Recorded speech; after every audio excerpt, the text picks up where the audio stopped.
Praise the Lord, our daily bread. Jude chapter 1, verse 2. Mercy to you and peace and love be multiplied. O Almighty God, thank you for giving this wonderful verse.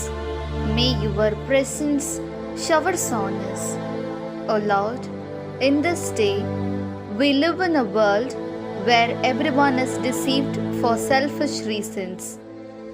People's love, kindness, patience, compassion, and helpfulness are decreasing day by day. All this is due to not engaging in prayer and not keeping your word in mind. Therefore, bless us to live as you have lived on this earth and live as witnesses of Christ. We ask this in the name of Jesus Christ. Amen. அன்றாட உணவு. யூதா அதிகாரம் 1 இறை வார்த்தை 2. இரக்கமும் அமைதியும் அன்பும் உங்களில் பெருகுக. அன்பின் தகப்பனே, இன்றைய நாளிலே இந்த இறை மன்னாவை கொடுத்ததற்காக நன்றி ஆண்டவரே. இறைவா, இன்றைய காலகட்டத்தில் சுயநலத்திற்காக அனைவரையும் ஏமாற்றும் உலகத்தில் வாழ்ந்து கொண்டிருக்கின்றோம். மக்களிடத்தில் அன்பு, இரக்கம், பொறுமை, பரிவு, உதவும் மனப்பான்மை ஆகியவை நாளுக்கு நாள் குறைந்து கொண்டே வருகிறது. இவை அனைத்திற்கும் காரணம் ஜெபத்தில் ஈடுபடாததாலும் உமது வார்த்தையை மனதில் இருத்தாததாலும் தான்.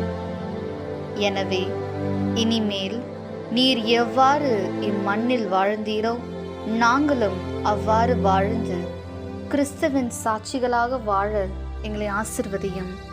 ஆமீன். അന്നുള്ള ഭോജനം. യൂദാസ് 1 അധ്യായം 2 വാക്യം.